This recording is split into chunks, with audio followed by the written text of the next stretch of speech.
नमस्कार, स्वागत है आपका। आप देख रहे हैं खबर दमदार। मैं हूं आपके साथ अमित गर्ग शुक्ला। बुलेटिन की शुरुआत करते हैं उच्च सदन के घमासान के साथ, जो कि कल होने वाला है। विधानसभा चुनाव के बाद अब सबकी निगाहें विधान परिषद के चुनाव पर हैं। स्थानीय निकाय की 36 एमएलसी सीटों में 9 सीटों पर बीजेपी प्रत्याशी निर्विरोध जीत दर्ज कर चुके हैं। ऐसे में अब सिर्फ 27 सीटों पर कल वोट डाले जाएंगे। एमएलसी चुनाव में बीजेपी और समाजवादी पार्टी के बीच कांटे की टक्कर इस बार देखने को मिल रही है, जिसको लेकर पोलिंग पार्टियां रवाना भी हो चुकी हैं। 12 अप्रैल को चुनाव के नतीजे सबके सामने आ जाएंगे और कल यानी 9 अप्रैल को वोटिंग होगी। दोनों ही पार्टियों की तरफ से दावा किया जा रहा है कि ज्यादा से ज्यादा सीटों पर हमारे प्रत्याशियों की जीत होगी। इन सब के बीच समाजवादी पार्टी की तरफ से तमाम आशंकाएं भी जाहिर की जा रही हैं कि मांग की जा रही है कि चुनाव निष्पक्ष तरीके से होना चाहिए। लेकिन सबसे पहले आपको वो तस्वीर दिखाते हैं जिन सीटों पर अपर हाउस के लिए लड़ाई होनी है। मतलब उत्तर प्रदेश के अपर हाउस यानी कि विधान परिषद की कुल 36 सीटें खाली हैं। उनमें से बीजेपी 9 सीटों पर निर्विरोध कब्जा कर चुकी है, जबकि बाकी बची 27 सीटें इस वक्त खाली हैं और इन्हीं पर कल वोटिंग होनी है। ये तो फिलहाल कल होने वाले चुनाव को लेकर जो स्थितियां हैं वो हम आपके सामने रख रहे हैं। लेकिन उत्तर प्रदेश के विधान परिषद में कितनी सीटें हैं और क्या इस वक्त की स्थिति है, आप वो भी समझिए। कुल मिलाकर 9 सीटें हैं। भारतीय जनता पार्टी की अगर हम बात करें तो उसके पास इस वक्त 35 सीटें हैं। समाजवादी पार्टी के पास 17 सीटें हैं। बीएसपी के खाते में 4 सीटें हैं। कांग्रेस के पास सिर्फ और सिर्फ 1 सीट है। अदर्स की बात की जाए तो 11 के सीटें जो हैं वो अदर्स के पाले में गई हैं। ये फिलहाल की स्थिति है और बहुमत का जो आंकड़ा है वो 51 का है। बीजेपी की कोशिश होगी कि इस बार बहुमत का आंकड़ा पार कर लिया जाए। कुल मिलाकर ये अभी तक की स्थिति है। लेकिन चुनाव को लेकर जो तैयारियां हैं और जो घमासान देखने को मिल रहा है वो भी हम आपके सामने रखते हैं। विधान परिषद में किस क्षेत्र से कितने लोग आते हैं। स्थानीय निकाय के लिए विधान परिषद में 100 में से 36 सीटें आती हैं। अगर हम शिक्षकों की भागीदारी की बात करें तो 8 सीटें ऐसी हैं जो कि शिक्षक वर्ग से आती हैं। स्नातक की बात करें तो 8 सीटें ऐसी हैं जो कि स्नातकों के लिए रिजर्व रखी गई हैं। राज्यपाल 10 एमएलसीज को मनोनीत करते हैं। विधानसभा के जो विधायक हैं वो 38 एमएलसीज को वो लोग उनके लिए वोटिंग करते हैं।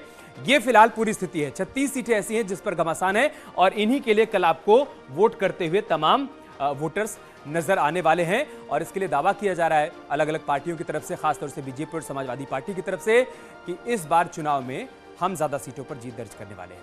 एमएलसी चुनाव की सरगर्मियां तेज हैं। एमएलसी चुनाव में मुलायम सिंह यादव की एंट्री भी हो गई है। इटावा पहुंचे मुलायम सिंह यादव की तस्वीर कैमरे में कैद हुई है। कल वो वोट डालेंगे। इटावा फर्रुखाबाद सीट के लिए वोटिंग करेंगे मुलायम सिंह यादव। ये तस्वीरें आप देख पा रहे हैं इटावा से।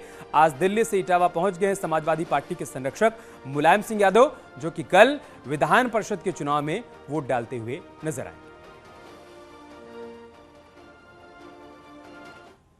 समाजवादी पार्टी के संस्थापक मुलायम सिंह यादव अपने गृह जिले इटावा पहुंच गए हैं। सामने आप गाड़ी में साफ देख सकते हैं, काली गाड़ी में मुलायम सिंह यादव इस समय सवार हैं और अपने घर के अंदर जा रहे हैं। सिविल लाइन स्थित आवास में इस समय नेताजी मुलायम सिंह यादव चले गए हैं। संसद भवन की कार्रवाई करके नेताजी सीधे यहाँ पर पहुँचे हुए हैं। अब जो बातें कही जा रही हैं कि कल इटावा में एमएलसी चुनाव का मतदान होना है, जिसके सिलसिले में नेताजी यहाँ पहुँचे हुए हैं और कल सैफई में नेताजी अपने मताधिकार का प्रयोग करेंगे। इसी सिलसिले में आज यहाँ पर सैफई के लिए आए हुए नेताजी यहाँ पहुँचे हुए हैं। और अब चूँकि नेताजी यहाँ आ गए हैं तो जाहिर है कि सुरक्षा की पूरी माकूल व्यवस्था यहाँ पर करके रखी गई है और नेताजी अब उतर करके गाड़ी से अपने घर के अंदर जाने के लिए पूरी तरीके से तैयार हो गए हैं। तो कल सैफई में जो सैफई का मतदान केंद्र है, एमएलसी का चुनाव है, उसके लिए नेताजी यहां से सुबह जाएंगे। दिनेश शाक, न्यूज़ 18 इटावा। इधर सीएम योगी आदित्यनाथ ने गोरखपुर में निर्माणाधीन आयुष विश्वविद्यालय का निरीक्षण किया। विश्वविद्यालय के मिट्टी भराई का काम पूरा नहीं हो पाया है। इस पर सीएम योगी नाराज दिखे, क्योंकि सीएम की तरफ से 2 महीने में मिट्टी भराई का काम पूरा करने के निर्देश दिए गए थे। सीएम ने इसके बाद विश्वविद्यालय का काम वक्त से पूरा करने के लिए वहां मौजूद अधिकारियों को निर्देशित किया। निर्माणाधीन आयुष विश्वविद्यालय का मुख्यमंत्री योगी आदित्यनाथ ने आज स्थलीय निरीक्षण किया और ये वो जैसे ही यहाँ पे पहुंचे, यहाँ के काम को देखकर उन्होंने नाराजगी जताई। उन्होंने अधिकारियों से पूछा कि इस जगह की मिट्टी भराई का काम अभी तक क्यों नहीं पूरा किया गया, जिस पे अधिकारी उनको सही से जवाब नहीं दे पाए, जिस पे उन्होंने उनको डांट भी लगाई और साथ ही ये दिशा निर्देश दिए कि जल्द से जल्द इस पे मिट्टी भराई का काम पूरा कर लिया जाए। तो अधिकारियों ने आश्वासन दिया है कि 2 महीने के अंदर यहाँ पे मिट्टी भराई का जो काम है उसको पूरा कर लिया जाएगा।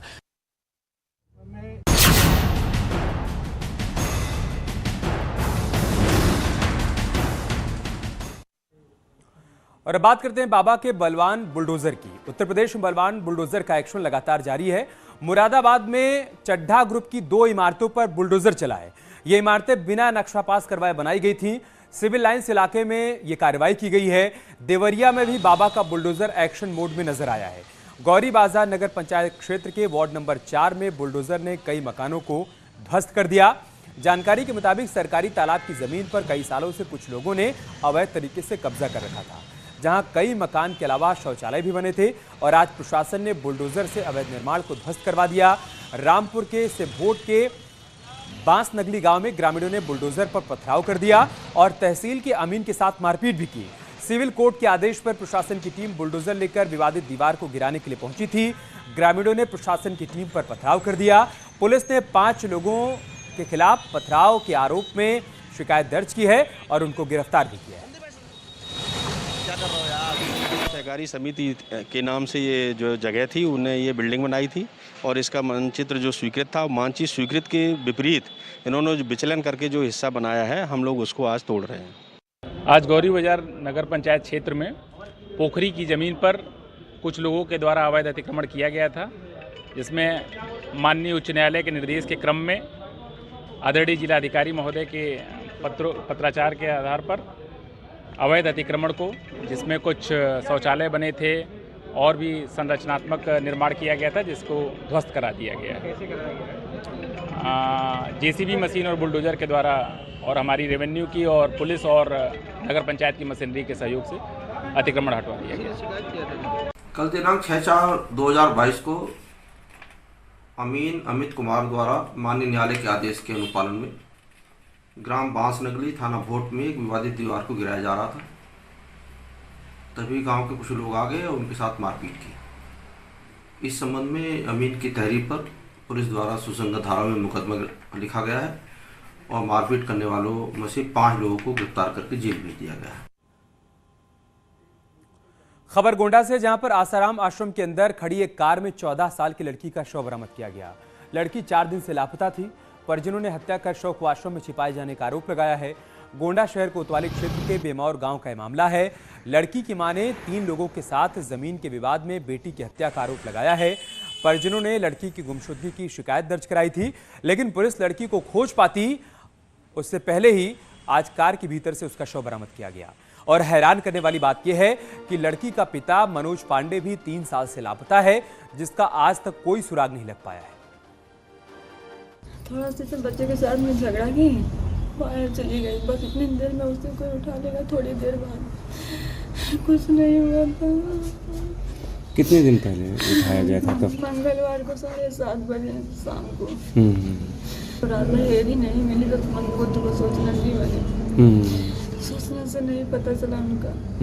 बोले FIR दर्ज करो, FIR दर्ज की तो FIR लेकर आई हूँ। मजबूरी किया गई, यहाँ पे गई तो बताया कि जाके गुमशुदा जमा को लगाई है। इस वक्त ये वही संत बापू आसाराम का आश्रम है जहां पर आज डेड बॉडी बरामद हुई है। इस वक्त पुलिस के तमाम अधिकारियों को कुछ अहम साक्ष्य और सबूत हाथ लगे हैं, जिसके शिनाख्त करने के लिए एक बार दोबारा पुलिस की टीम इस आश्रम में पहुंची है और लगातार ये जानने की कोशिश कर रही है कि ये घटना कब और कैसे हुई। इस आश्रम के कुछ लोगों को हिरासत में भी लिया गया है। इस वक्त हमारे साथ SP गोंडा मौजूद हैं, जिनसे हम जानने की कोशिश करेंगे। सर, अभी तक क्या फैक्ट्स आए हैं? कल रात्रि 2:30 बजे ये सूचना प्राप्त हुई थी कि एक छोटी बच्ची का शव यहीं पे प्राप्त हुआ था। इस सूचना पे मैं स्वयं अपनी पूरी forensic team, dog squad team के साथ पहुंच गया। और कानपुर में लॉकर से गहने गायब होने के मामले में पुलिस प्रेस कॉन्फ्रेंस कर रही। सीधे हम आपको वहीं पर लेकर चलते हैं। उसका पेमेंट बेसिस पर लगभग 306, इसमें जो 507 है, शिकायत तो हमें 9 की अभी आई है। जब हमने पब्लिक से अपील की कि सभी लोग अपना चेक कर लें ताकि पता चले कि कितने लोगों के लॉकर से नकदी गायब है, 306 लोग सामने आए। उन्होंने चेक किया, उनकी लॉकर में नकदी जो भी सामान था सही सलामत पाया गया। अन्य लोगों से भी अनुरोध है, क्योंकि कई लॉकर जैसा कि आप जानते हैं डोरमेंट होते हैं, 10 वर्ष से, 5 वर्ष से, कई वर्षों से वो उसमें खोला नहीं जाता है। उसकी पेमेंट भी नहीं की जाती है, तो बैंक की एक प्रक्रिया है, ऐसे डोरमेंट लॉकर्स को बैंक एक कमेटी बना करके, जो सेंट्रल बैंक ऑफ इंडिया के हेड ऑफिस जो है उसकी गाइडलाइंस है, एक कमेटी बनती है। इस कमेटी के अंदर 2 उस बैंक के मैनेजर के पोस्ट के अधिकारी होते हैं, एक बैंक का लीगल एडवाइजर मानिए एक वकील होते हैं, और 2 अन्य ऐसे लोग होते हैं जो संभ्रांत व्यक्ति हो समाज के, और वो बैंक से कोई उनका संबंध नहीं होना चाहिए, एक तरीके से कह लीजिए इंडिपेंडेंट विटनेस के तौर पर, कि जब लॉकर मान लीजिए 4 वर्ष से खुला नहीं है, पैसा उस जमा नहीं कर रहा है, तो ऐसे 10, 20, 30 लॉकर चिन्हित हो गए, कमेटी के सामने खोला जाता है, जो सामान निकला उसको चेक किया जाता है। ये एक रूटीन प्रक्रिया है। तो ये 9 दिसंबर 2021 को ये प्रक्रिया की गई थी, जिसमें 29 लॉकरों को ब्रेक ओपन की कार्रवाई की गई थी। ब्रेक ओपन के माने उसको खोलकर उसका सामान निकाला गया और उस लॉकर को फ्री किया गया, क्योंकि उसका किराया नहीं दिया जा रहा। तो इससे पहले मैं बता दूं, 201 अभी भी ऐसे लॉकर हैं जिनकी वेरिफिकेशन अभी होनी है, पब्लिक उसको आकर चेक करना है कि उसमें का सामान सुरक्षित है या नहीं है उनका, ये अभी जांच का विषय है। अब ये जो घटनाक्रम में अभी तक हमारे संज्ञान में आया, जितने 9 लॉकर हैं, लगभग 2.5 करोड़ रुपए के जेवरात इसमें गैर मौजूद पाए गए, इसमें से गायब थे। तो इसका जैसे ही तत्काल पुलिस को 14 अप्रैल को इसकी 15 मार्च को इसकी सूचना मिली, पीलखाना थाने में इसकी FIR दर्ज की गई अंडर सेक्शन 409 अमानत में खयानत करने का सरकारी सेवक के द्वारा, और उसमें एक SIT गठित करके बहुत ही उच्च स्तर से कमिश्नर महोदय और ज्वाइंट कमिश्नर महोदय की नेतृत्व में टीम, क्राइम ब्रांच की भी और थाने की भी टीम DCP प्रमोद साहब के नेतृत्व में काम कर रही थी। इसमें कई चौंकाने वाली बातें सामने आई, कई लापरवाही वाली बातें सामने आई, जिसके तहत ये अपराध किया गया था।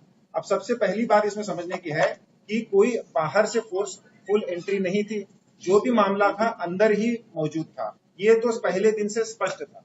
अब कमेटी के जितने लोग गए और उसमें से एग्जैक्टली किसने किया, कौन इसका आरोपी है, ये पता लगाना पुलिस का काम था, जो लगभग अभी प्रथम दृष्टया जो पूछताछ हुई है, हमारे पास 4 लोग हिरासत में हैं, इनसे बातचीत की गई है, अभी चल रही है बातचीत, और जो भी इंफॉर्मेशन इनके पास से कलेक्ट की गई है, इससे एक रूपरेखा पूरे अपराध की हमारे सामने आ गई है। तो हमने इसको आवश्यक समझा कि अपने मीडिया साथियों के साथ इसको शेयर करें और इस घटना के बारे में अभी तक का जो भी उपलब्ध जानकारी है इसको शेयर करें। अब आने वाले समय में जैसे और ज्यादा पूछताछ होगी और ज्यादा इंफॉर्मेशन आएगी, उसमें एडिशन हो सकता है। माना जाए कि इन 4 लोगों ने ही बता रहे हैं, हम पहला पूरा बताएं, क्वेश्चन हम लास्ट में लेते हैं। अब ये 4 लोग हमारे पास जो है, उसमें 3 लोग, पहले मैं बताऊंगा कि 9 तारीख को 9/12 को जो घटना हुई, एक कमेटी गठित होती है, जिसमें इनके द्वारा 7 लोग उस कमेटी में लिए जाते हैं, जिसमें 2 मैनेजर हैं, यानी एक मुख्य मैनेजर और उसका असिस्टेंट जो लॉकर इंचार्ज है। इसके अलावा एक लीगल इंचार्ज, लीगल हेड हैं, बैंक के जो सलाहकार हैं, और 2 खातेधारकों को लिए इन्होंने, जो बैंक के ही खातेधारक थे। और इसके अलावा एक ऑडिटर जो थे, एक लेडी थी जो ऑडिटर के रूप में काम करती है, उनको लिया गया। पर जैसा मैंने पहले बताया, जो central bank of head office की गाइडलाइंस हैं, इसमें मात्र 5 लोगों की जरूरत है, 2 मैनेजर, 2 इंडिपेंडेंट विटनेस जो समाज में संभ्रांत व्यक्ति हो, और स्पेशली बैंक से कोई लेना देना नहीं रखने वाले, ताकि वो इंडिपेंडेंट रहे, कोई उनका उद्देश्य नहीं होना चाहिए, और एक लीगल एडवाइजर। तो सबसे पहले तो मैनेजर की ये कमी थी कि ये गाइडलाइंस को फॉलो नहीं किया गया। इनके द्वारा इसको कमेटी जो गठित की गई, इसकी अवहेलना करते हुए गठित की गई। दूसरा, इस प्रक्रिया में ये लॉकर का जो पूरा सिस्टम है, गोदरेज कंपनी इनको प्रोवाइड करती है। अब जब लॉकर कोई तोड़ता है, कई बार ग्राहक भी अपनी चाबी खो देता है, कई बार ब्रेक ओपन करना पड़ता है, तो गोदरेज कंपनी की जिम्मेदारी है कि इसका मेंटेनेंस करे और लॉक तोड़े या बनाए, जो भी है। तो उसके लिए गोदरेज कंपनी ने पैन कमर्शियल नाम की कंपनी को उसका ठेका दिया है कि जब भी ऐसी कोई समस्या आती है तो पैन कमर्शियल से एक नियुक्त होता है आदमी, वो ये कार्रवाई करता है। अब इस मामले में पैन कमर्शियल ने एक कंपनी से आदमी चंद्र प्रकाश नाम का उसने अधिकृत किया, जो ये पूरी कार्रवाई करना चाहिए था। चंद्र प्रकाश ने अपने साथ 1 नहीं 2 नहीं 3 अन्य लोगों को अपने साथ लेकर आता है इस कार्रवाई के लिए, अपने मदद के तौर पर। अपने असिस्टेंट को भी लाता है, अपने भाई को भी लाता है, और कहता है कि जो ड्रिलिंग मशीन है लॉकर इतने हार्ड हैं कि उसको ड्रिल करने के सिवा वो खुल नहीं सकते हैं। और एक लॉकर कम से कम 5 से 10 मिनट का ड्रिल से और हथौड़ी से, छिन्नी से उसको अच्छे से ब्रेक करने के बाद ही, कहीं वो भी एक्सपर्ट से, कोई आम आदमी भी नहीं, तब खुल सकता है। तो इसने अनधिकृत तरीके से 3 लोग और बैंक मैनेजर ने अलाउ भी किया। ये आश्चर्य की बात है इस प्रक्रिया को करने में, उन्होंने लॉकर खोलने में इस्तेमाल किए। अब अभी तक जो जानकारी हुई है, घटनाक्रम इस प्रकार हुआ है, उस दिन 29 लॉकर्स को ब्रेक ओपन करना था, 29। अब इन्होंने एक जो चालाकी इसमें की गई होगी, अभी हम कंफर्मेशन किसी को इसमें चिन्हित नहीं कर रहे हैं, एक रूपरेखा बता रहे हैं। ये किया गया कि अन्य 6-7 ऐसे अकाउंट्स, ऐसे लॉकर्स को चिन्हित किया गया जो खोलना नहीं था, जो खोलना नहीं था, अनधिकृत तरीके से खोले गए। उसमें कैसा पता? तो लॉकर से गहने गायब होने के मामले में 2-3 बड़ी बातें कानपुर पुलिस की तरफ से बताई गई हैं। एक तो एक एसआईटी जांच चल रही है, 4 लोगों को हिरासत में लिया गया है, उनसे पूछताछ की जा रही है और साथ ही साथ अन्य उपभोक्ताओं से अपील की गई कि वो भी एक बार अपना लॉकर जरूर चेक कर लें। छोटा सा ब्रेक लेंगे, बहुत जल्द।